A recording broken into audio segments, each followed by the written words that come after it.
This is QTV News and I am Jenna Busonko. Coming up. Religious leaders call on President ahead of a National Day of Prayer. Hopes are high for the completion of a major roads and bridges project in the Upper River region. We hear about the rapid progress being made, and QTV is given exclusive media access to the project sites. 46 Gambian students prepared to head for Morocco, having been awarded scholarships to study a variety of subjects. We hear about the major refurbishment of Bansang Hospital, which is the main referral hospital for the Central and Upper River region of the Gambia and is responsible for the healthcare of nearly 600,000 people, including those trekking from Senegal. Those are our top stories, and now the news in detail. Stay with us.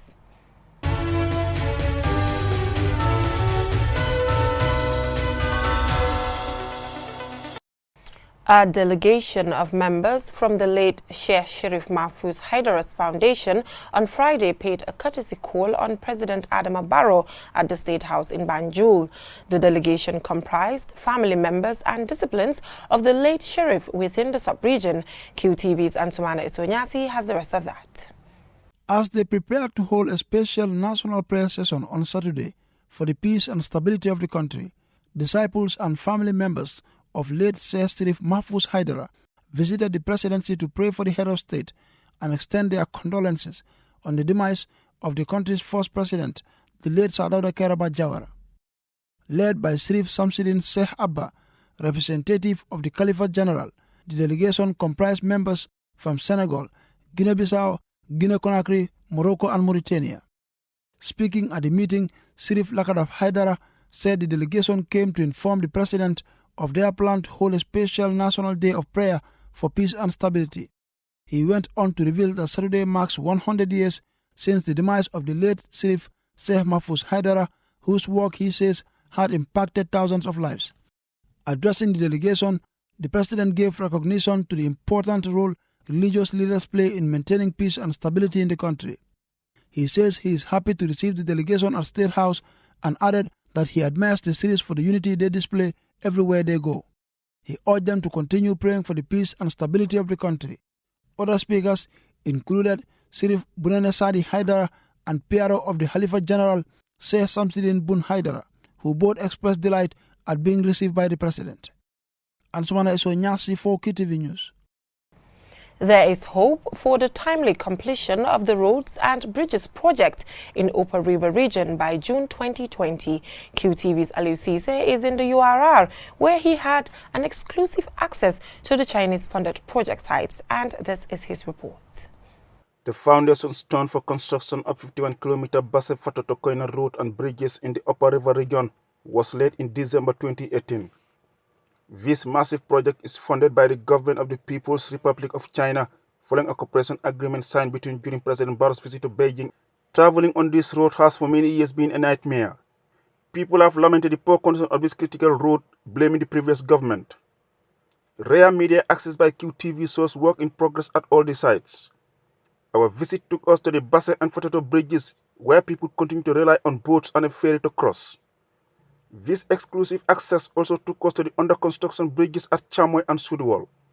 This is one of the bridges being constructed under the China-funded project of roads and bridges here in the Upper River region. This is the bridge that will link Basse and Woli. This is the other large bridge on the project. This is the Fatoto to Pasamas bridge. This links Fatoto to the other side. You have Pasamas. And then there's going to be a road that's coming from Pasma to link to this. This is a length of about 170 meters. For now on the project, we've done the abutment on one of the sides on the Fatoto area. And as you can see, we are working on the piling, and then the pile work is on. And then we're about to do the other one on the other side. We are yet to start. But all of this is due to the rain when we had the high tides, because during the high tides we could not do much. So we had to wait for the water to subside a little bit. This is what we are doing now. For now, the work is on. On behalf of the people of URR, Governor Fanta Bojang Samate Mane, while thanking the Chinese government for their support to the Gambia, said the project is part of and in line with the government's national development plan. It has been a challenge. It has been rough.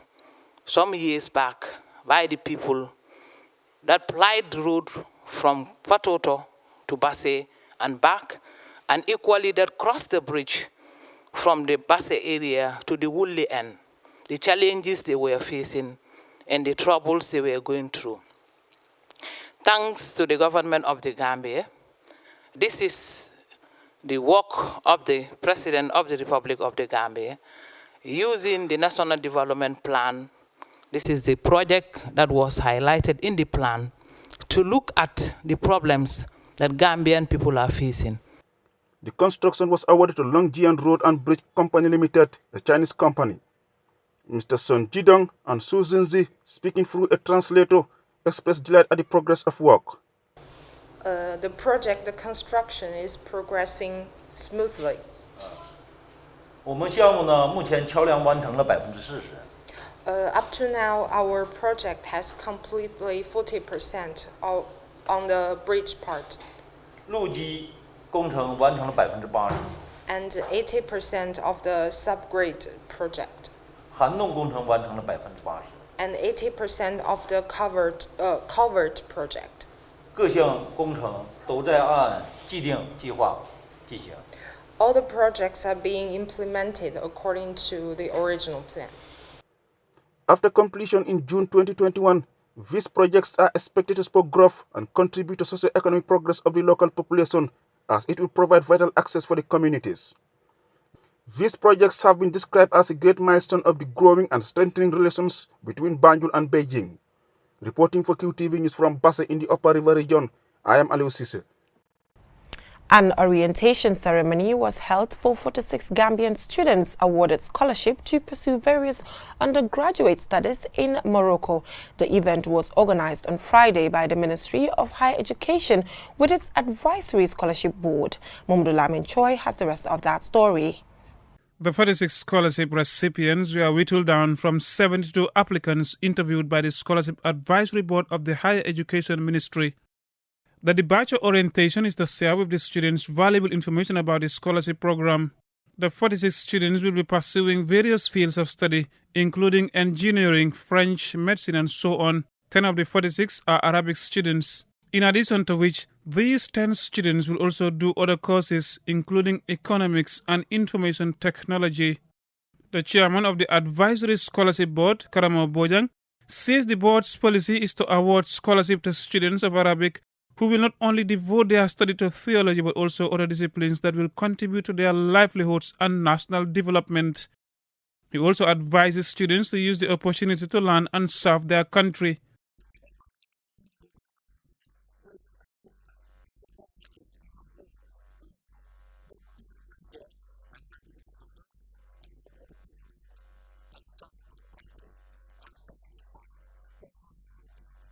Abdullah T.B. Jara, the Permanent Secretary of the Higher Education Ministry, talks about the roles his ministry and parents should play in facilitating a successful learning experience for the students.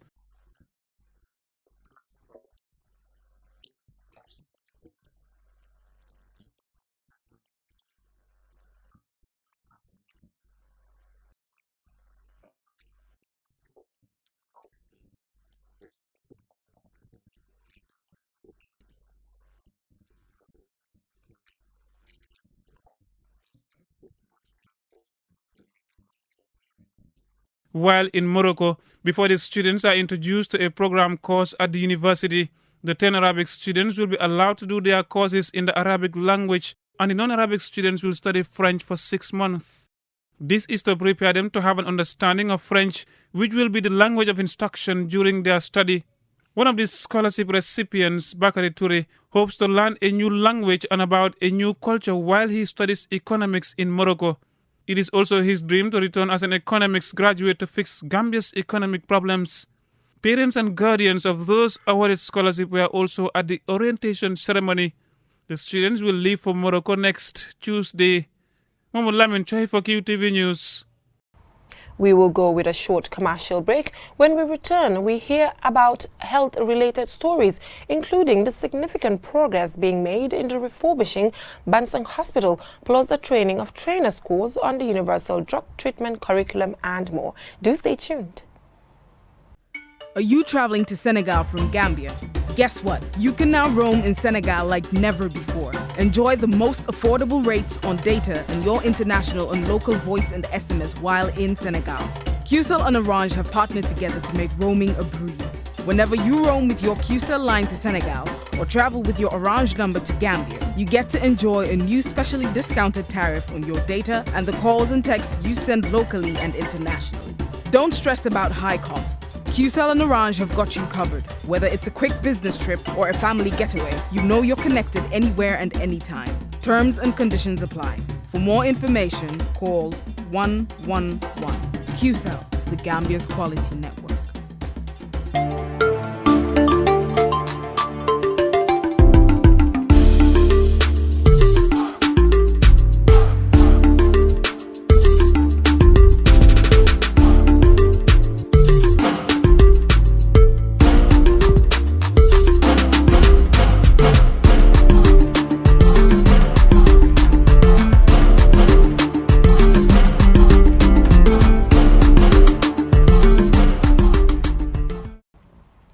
Welcome back from that short commercial break. If you're just tuning in, this is QTV News. The Chief Executive Officer of Bansang Hospital says the hospital is striving to improve quality health service delivery despite some constraints. Aliou Cisse visited the hospital to find out what has changed and the constraints faced. One of the oldest hospitals in the country, built in 1948, the Bansang Hospital is located over 300 kilometers from the capital Banjul. It is the main referral hospital for the central and upper river region of the Gambia and is responsible for the healthcare of nearly 600,000 people, including those taken from Senegal. Here, patients travel long distances, arriving with life-threatening illnesses that require urgent specialist treatment. It also receives referrals from other minor health facilities. Baba Jang, Chief Executive Officer of the hospital, said 34,000 patients were registered in the first 6 months of this year. Here in Bansang, we have the internal medicine, we have surgery, we have ophthalmic, we have obstetric and gynecology. So all these areas we do see patients. But what is more alarming is seeing the non-communicable diseases coming up, like the diabetes, the hypertensive, and some cancers. These are alarming because these were not conditions that are normally seen within our midst. This busy hospital has undergone major transformation over the years in terms of infrastructure and improved quality health service delivery. A visit to the hospital took us to the different wards, including the newly refurbished male medical and surgery wards, the operating theatre, labor ward, outpatients department, medical store, and dispensary room. Jang said the transformation has been made possible thanks to the intervention of government and philanthropists. So we open ourselves, accepting comments, suggestions, partnering with everybody in improving the services at this level. You see, and we have the biggest pediatric unit in the whole country. You see, so you could see, and a lot of renovations are going up. Despite the transformation, the Health Ministry's 2019 Best Performing Public Hospital is still faced with challenges such as inadequate specialists, resulting in referring some patients with critical conditions to the Edward Francis Small Teaching Hospital in Banjul. Because we don't have an orthopedic surgeon, and road traffic accident is very common around this end. People falling from heights, you know, some assault cases. And so we don't have the orthopedic surgeon. So in case you have patients with fractures, with those kind of things, you need to refer them. And the pediatric surgeons, we don't have. I'm pleased to inform you that the Honorable Minister has promised that they are going to send an orthopedic surgeon. They are going to send a psychiatric doctor. They are also going to send a dental surgeon, an ear, nose, and throat doctor to this hospital for the first time in the history of this hospital. Gambians have complained about the lack of drugs at public health facilities, but for Jang, essential drugs are available at Bansang Hospital. The running cost of the hospital is what is our main challenge. But what is essential? The essential drugs to take care of the major ailments in the hospitals, those are available. Jang said the hospital management and board are now working on solarizing the hospital. They also intend to use this reserve land for future development projects. At the hospital, staff use proceeds from their annual farming activities to support patients' feeding program. Reporting for QTV News from Bansang in the Central River region, I am Aliu Sise. The Gambia's Drug Law Enforcement Agency on Friday completed a training of trainers course on the Universal Drug Treatment Curriculum, UDC. The training is to help address drug-related issues and substance abuse. Maria Tosaro was there and she fastened this report. The training of trainers on the Universal Drug Treatment Curriculum began in January 2019 by the Drug Law Enforcement Agency in partnership with ECOWAS, the U.S. Bureau for International Narcotic and Law Enforcement Affairs, and the Colombo Planned Drug Advisory Program. Illicit drug trafficking, drug abuse and related organized crimes are a major concern in West Africa, and the vulnerability of this region is well documented, says Baba Gayflaw, ECOWAS permanent representative to the Gambia, adding that the trainers have a crucial role to play. To know that we are in a very critical time and position. A lot is happening in the Gambia. We are hearing a lot about drugs being used, growing drugs. It's being alleged that these things are happening. And you have a very critical role to play. And we from the ECOWAS side, we are also aware, we are in the sub-region. Anything that affects the Gambia will affect the rest of the sub-region. And so we are looking up to you to be those that will help to build up this critical mass that is being developed. So see yourself as very important people. You are very important as you leave here. Stand and look in the mirror. And just say to yourself, as you leave from here today or on Sunday when you take your exam, to get everything done right for you. Just remember that there should be a new page that's turned in your life. That you need to do something, because guess what? Most of you are young here, and the impact of and effect of whatever you're going to learn and do here will be on your children and the future of this country. Godlove Van Den Boucher, a global master trainer representing Colombo Planned Drug Advisory Program, DAP, gave his recommendations to the trainers. It has to do with continuous collaboration. You guys should continuously work together. The fact that this program ends doesn't mean that you should go back and sleep. Because the trick is, because you work in different organizations, there's that tendency for you to sleep off and concentrate on your work. But this is a new added responsibility to you.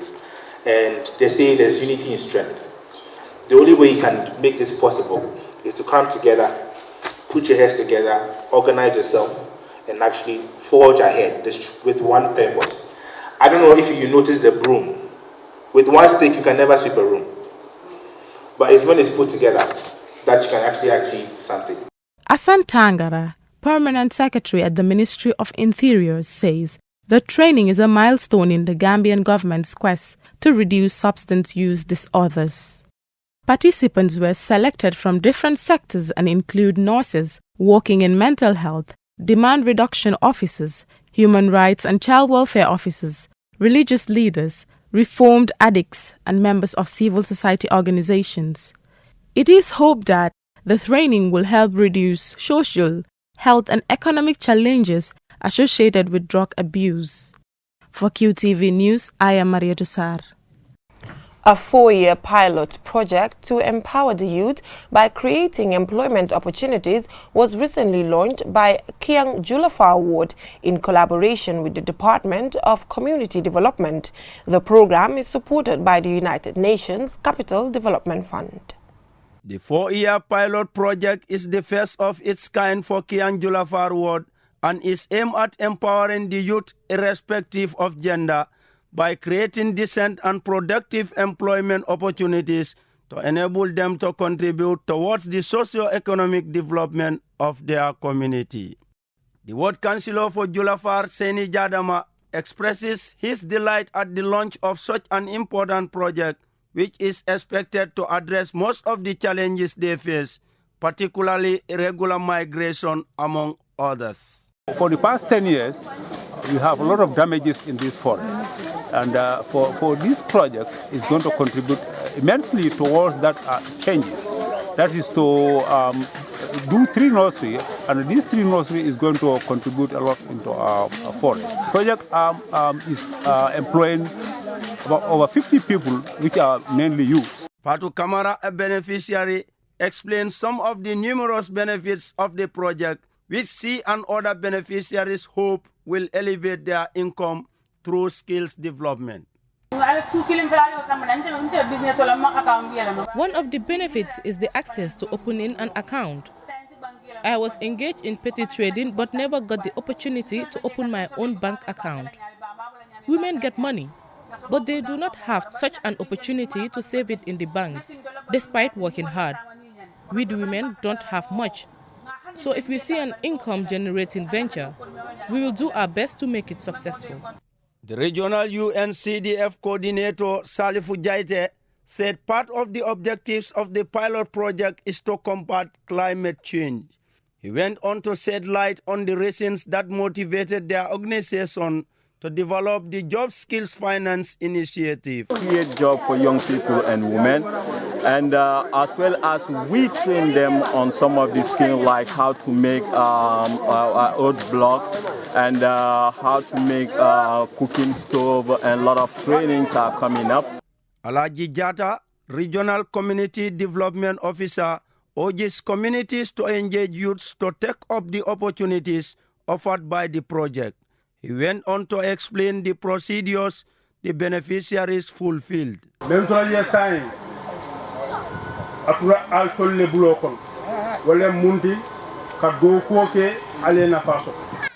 What is left now lies in your hands, and that is, you are to work and get the benefit for yourselves and your worth in general. Today, all of you have signed your contracts under the project and also opened accounts with Q Money and Reliance Financial Services. This indicates that in the next 2 weeks, each of you should earn at least $1,200, and that will go a long way in helping yourselves. This 4-year pilot project is expected to reduce the youth rural-urban migration trend and also address the youth unemployment challenge by transforming the lives and the livelihood of the people in the community. For QTV News, Lamin Alaj Fandin Dabo. In another of our entertainment news specials, we hear how the Open Mic Festival has grown from its humble beginnings to a stadium-feeling 2-day festival. Here is Andy Spide with more. What has been a long time coming has finally arrived. When a long-held vision begins to clearly unravel and manifest into reality, there is the expected excitement, but that also comes tinged with anxiety and countless what-ifs. What if they never decided to start hosting monthly open mics or the annual Open Mic Fest? What if the event was still hosted at Jack Harlow and never moved to the Independence Stadium? What if they never believed in the vision and the process to achieve it? We started this was we already had a radio show that was going on, and we also had events at the club every weekend, and there were no events where they could feature because nobody would feature Gambian artists, you know, so we thought about it. Okay, what can we do to fill that void? November 16, 2007. The first open mic at Christian Count, and then it was always the same circle coming around. So we thought, look man, how can we decentralize this? So we decided to just go to different neighborhoods, and when we did that, you know, people started gravitating to it a little bit more. But that kind of helped cement, you know, the open mic into what it eventually became. In keeping up with tradition, programming for Open Mic Festival Night 1 will capture the spirit and essence of what the Open Mic Fest was built on, the much anticipated all-Gambian lineup. This showcase has for the past 11 years attracted more attendees than any other event in the Gambia, approximating 12,000 to 15,000 fans. This looks set to double with the introduction of a second night. However, Night 2 of the Open Mic Festival will feature Afri-Courage programming with a diverse repertoire, as it is meant to give an international face to the festival. The billing will feature a mix of some of the best known Gambian artists alongside a host of acts from West Africa and Europe. DJs will also be included in the lineup for the first time ever, so expect a real party atmosphere this December. For QTV Entertainment News, I am Andy Spike Kerma. Before we end this news bulletin, let's recap our main headlines. Religious leaders call on President ahead of a national day of prayer. Hopes are high for the completion of a major roads and bridges project in the Upper River region. We hear about the rapid progress being made, and QTV is given exclusive media access to the project sites. 46 Gambian students prepared to head for Morocco, having been awarded scholarships to study a variety of subjects. We hear about the major refurbishment of Bansang Hospital, which is the main referral hospital for the Central and Upper River region of the Gambia and is responsible for the healthcare of nearly 600,000 people, including those trekking from Senegal. That is all we have for you in this edition of QTV News. Join us tomorrow, same time for more news. Thank you for your company and have a good weekend.